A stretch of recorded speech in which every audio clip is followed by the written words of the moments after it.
नौसेना अगला विमान वाहक पोत ऐसा बनाने जा रहा है जो ईरान इजराइल युद्ध का पूरा तरीका ही बदल देगा। क्या आने वाले कैरियर सिर्फ फाइटर जेट तक सीमित रहेगा या फिर ड्रोन की फ्लाइंग आर्मी को भी कंट्रोल करेगा?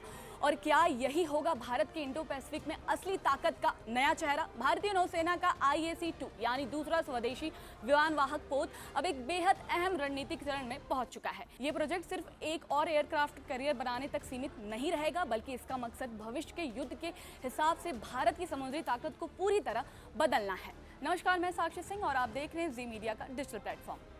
भारत पहले ही अपना पहला स्वदेशी विमान वाहक पोत INS विक्रांत तैयार कर चुका है, जो पूरी तरह ऑपरेशनल है। इसके अलावा INS विक्रमादित्य भी सेवा में है, लेकिन ये अब धीरे धीरे अपने रिटायरमेंट की ओर बढ़ रहा है। ऐसे में भारतीय नौसेना के सामने सबसे बड़ी चुनौती है अपनी कैरियर स्ट्रेंथ को बनाए रखना और उससे और मजबूत करना। नौसेना का मानना है कि समुद्री सुरक्षा को पूरी तरह मजबूत करने और इंडो पैसिफिक की रणनीति बढ़त बनाए रखने के लिए भारत को कम से कम 4 विमान वाहक पोतों की जरूरत है। इसी दिशा में IAC-2 को भविष्य की जरूरतों के मुताबिक डिजाइन किया जा रहा है। हालांकि इससे अभी रक्षा मंत्रालय की अंतिम मंजूरी का इंतजार है, जिसकी उम्मीद 2026 तक जताई जा रही है। अब ये प्रोजेक्ट सिर्फ 65,000 टन से बड़े सुपर कैरियर और छोटे विकल्पों के बीच चयन की तक सीमित नहीं रह गया। नई रणनीतिक डिस्ट्रीब्यूटेड लेथैलिटी यानी विभाजित मारक क्षमता पर आधारित है, जिसमें एक ही बड़े प्लेटफॉर्म पर निर्भर रहने के बजाय कई छोटे बड़े सिस्टम मिलकर दुश्मन को टारगेट करेंगे। आने वाले IAC-2 INS विक्रांत का सिर्फ अपग्रेडेड वर्जन नहीं होगा, बल्कि इसका डिज़ाइन पूरी तरह बदला जाएगा। खास बात यह है कि इसमें बड़ी संख्या में ड्रोन ऑपरेशन की क्षमता जोड़ी जाएगी।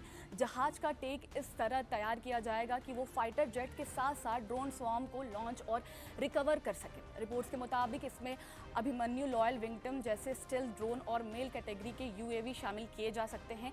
इसका मतलब ये है कि ये विमान वाहक पोत सिर्फ जेट उड़ाने तक प्लेटफॉर्म में सीमित नहीं रहेगा, बल्कि एक मदरशिप की तरह काम करेगा, जो हवा, समुद्र और पानी के नीचे चलने वाले ड्रोन सिस्टम को एक साथ कंट्रोल कर सकेगा। ये बदलाव पारंपरिक कैरियर स्ट्राइक ग्रुप की सोच में एक बड़ा शिफ्ट है, जहां अब युद्ध सिर्फ हथियारों से नहीं बल्कि डेटा नेटवर्क और मल्टी डोमेन ऑपरेशन से लड़ा जाएगा। हालांकि 65,000 टन का सुपर कैरियर विकल्प अभी भी बेहद अहम माना जा रहा है। ऐसा विशाल पोत ज्यादा फाइटर जेट्स ला सकता है, लंबे समय तक ऑपरेशन कर सकता है और दुश्मन के इलाके में गहराई तक हमला करने की क्षमता रखता है। इंडो पैसिफिक जैसे विशाल क्षेत्र में ताकत दिखाने के लिए ये एक बहुत मजबूत विकल्प है, लेकिन इसके साथ चुनौतियां भी जुड़ी हैं। इसकी लागत बहुत ज़्यादा होती है, निर्माण में लंबा समय लगता है और इतना बड़ा प्लेटफॉर्म एक हाई वैल्यू टारगेट भी बन सकता है। कुल मिलाकर IAC-2 सिर्फ एक जहाज नहीं है, बल्कि भारत की भविष्य की समुद्री रणनीति का केंद्र बनने जा रहा है, जहाँ टेक्नोलॉजी, ड्रोन और नेटवर्क आधारित युद्ध मिलकर एक नई ताकत का निर्माण करेंगे।